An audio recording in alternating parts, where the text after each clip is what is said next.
Bismillahir Rahmanir Rahim. Dear students, Assalamu Alaikum, and welcome to the course of History of English Literature, New Classics to Date. This is lecture number 19, and the topic of today's lecture is Victorian age poet Alfred Tennyson. I am your teacher Muhammad Asif Khan, lecturer, Department of English, Kohat University of Science and Technology.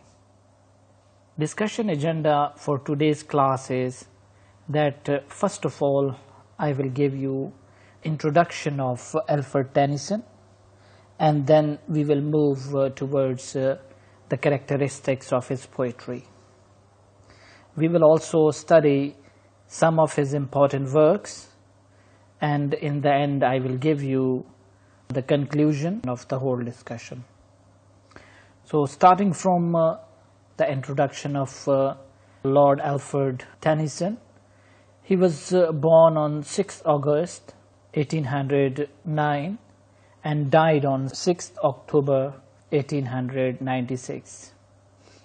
From this very point that he was appointed as poet laureate in 1850 after the death of William Wordsworth, it shows that he was very famous during his time, and he is considered as one of the most important person in the literary circles, and for that reason he was appointed at that very position.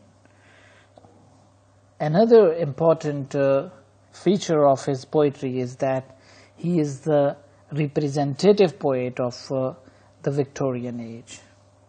And why he is representative poet of Victorian age?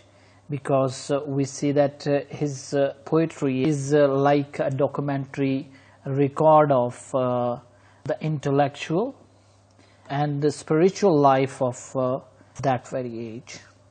In his poetry we see that he amalgamates the academic and the scholarly side of knowledge, in which he is very much rational and logical. Along with that, we see that his poetry also includes the religious and the divine factors of the life of that time. So he is a complete representative poet of Victorian age. If we study the poetry of Alfred Tennyson chronologically, it can help us even to write the history of Victorian age. So that is the speciality of Alfred Tennyson, and he is a very vigilant student of science and philosophy.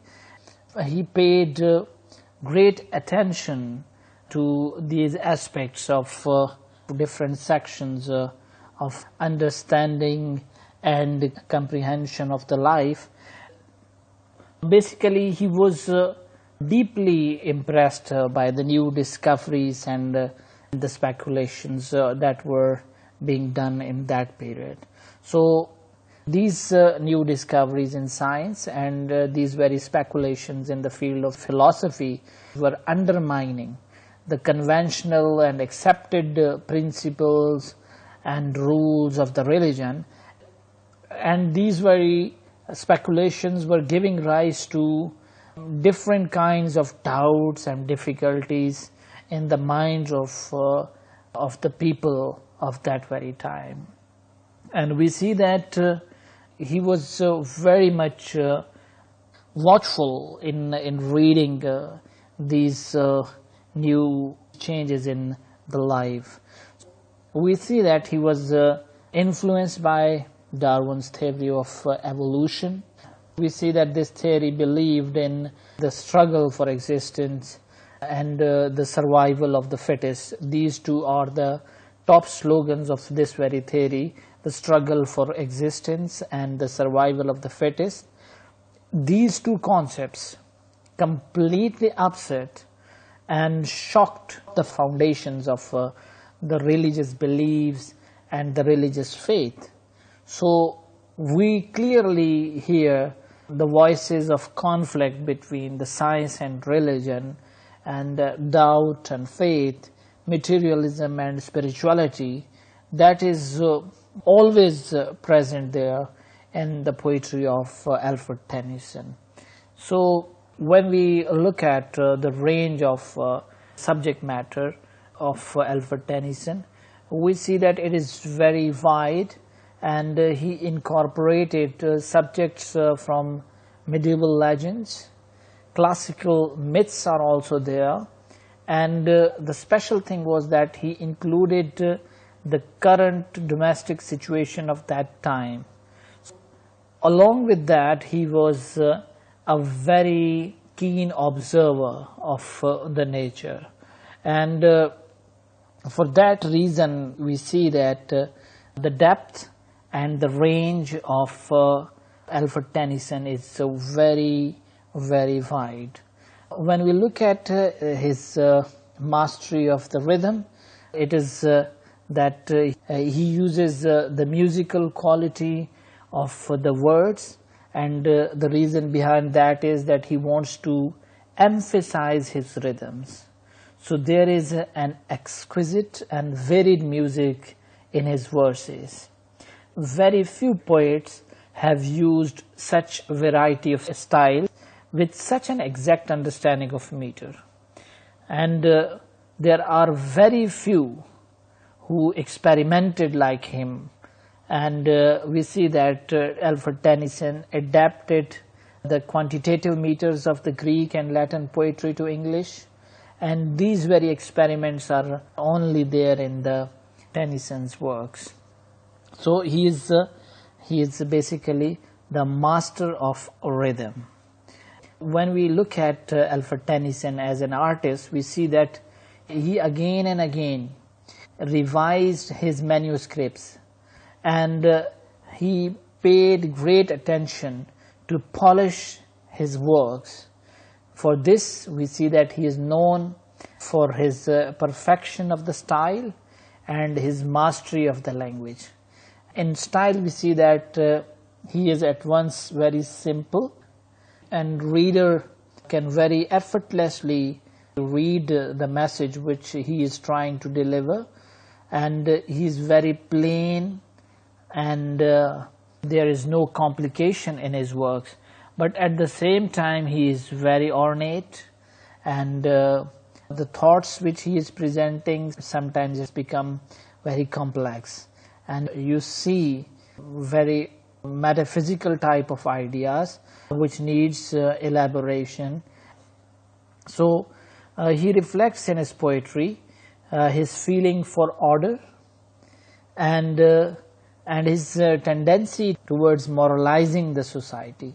So he is writing his poetry with purpose. So he has purpose in his poetry. Tennyson's own life is a story of struggle against that devastating depression, and we see that this very depression is replicated in his poetry, and the common line which he is following in his poetry is that of grief, melancholy, and loss. These very aspects are very much connected to much of his poetry. So these are the key elements which you can identify in the works of Alfred Tennyson. In spite of a wide range and varieties of moods, we see that Tennyson's poetry as a whole is an exposition of cautious spirit of Victorian liberalism. He was essentially the poet of law and order, as well as of the progress. And we see that he was a great admirer of English tradition, and though he believed in divine evolution of the things. In the lines which I have taken from Idylls of the King, Alfred Tennyson says that the old order changed, yielding place to new. Now here he is talking about the change that we often observe that the society and the whole world change with the passage of the time. And here he is admitting that and God fulfills himself in many ways, that in this change actually God is fulfilling his own will which he is having towards this very universe. That very will is fulfilling here when we see that old order changes with the new one, and we see that the old things they yield place to the new things. But in the end he says, these are actually the words of King Arthur when he was dying, and we see that King Arthur says that in this life only change is constant. And he replies one of the knights with a very calm and inconsolable voice that however magnificent and worthy the institution of the Knights of the Round Table might have been, it is only appropriate in the God's divine plan that this institution should pass away and give way to the newer institution, because any institution which lives on and on will only become irrelevant, and thus it becomes harmful to the society. So this change is very good for the society, and otherwise if one institution or one organization it stays for a long time, it becomes harmful to the world. So he himself believed in divine evolution of the things, and he was a great admirer of the English traditions, in which we see there is progress as well as we see there is an order. So he is mixing all these things in his poetry. When we look at his poetry as an artist, we see that Tennyson's imagination is less dramatic than lyrical, as we see that the Browning's imagination is more dramatic than lyrical, and he is normally and he is usually at his best when he is stimulated by his personal emotions and his personal experiences. When he is expressing these very things and when he is stimulated by these very emotions and experiences, he is at his best. So it is his fine talent for lyric which gives him high place among the masters of English words. Now we have a quick view of some of the important works of Lord Alfred Tennyson. The first one is In Memoriam, and we see that this very work was completed in 1849. Basically it is a requiem, and or we can also name it as an elegy for the poet's close friend Arthur Henry Hallam, and this very gentleman who was his Cambridge friend, he died when he was only 22. This very poem contains some of the Tennyson's most gifted lyrical works, and it is widely considered to be one of the greatest poems of 19th century.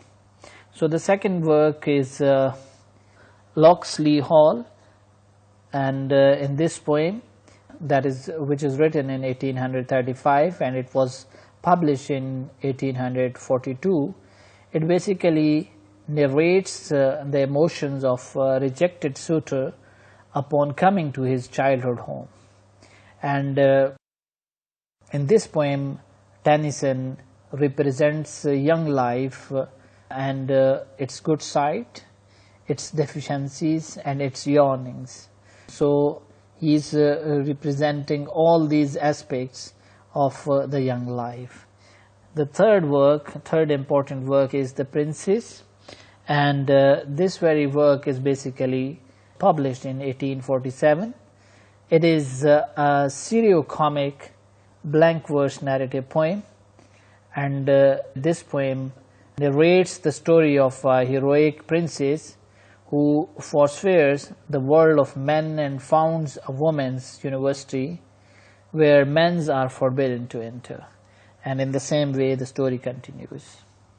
And the fourth important work is Maud or Maud, and in this work we see that the poem speaker is narrating the incident of his father's suicide when he was financially ruined, and we see that later on the same speaker, he falls in love with Maud, and Maud is the daughter of a wealthy neighbor, and he is the man who led his father into bankruptcy, and in the reaction we see that the narrator, he kills Maud's brother in a duel and flees the country. When he was living there abroad, he learns of the Maud's death and he becomes mad. But later on he recovers his insanity and madness through service in the war.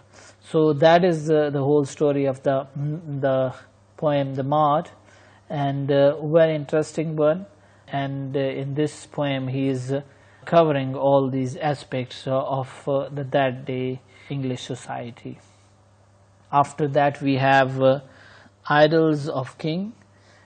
This very story, Idylls of the King, was published between 1859 and 1885. It took that long time because it is a cycle of 12 narrative poems, and in this poem Tennyson retells the legend of King Arthur. So these are some of the important works in which we read the great conflict between the faith and the doubt. So all these characteristics which I told you in the previous slides are being deduced from these very works. And Alfred Tennyson is very prolific writer, but I have just listed some of the important works here. Some of his shorter pieces we also have like Break, Break, Break, Tear, Idle Tears, Crossing the Bar.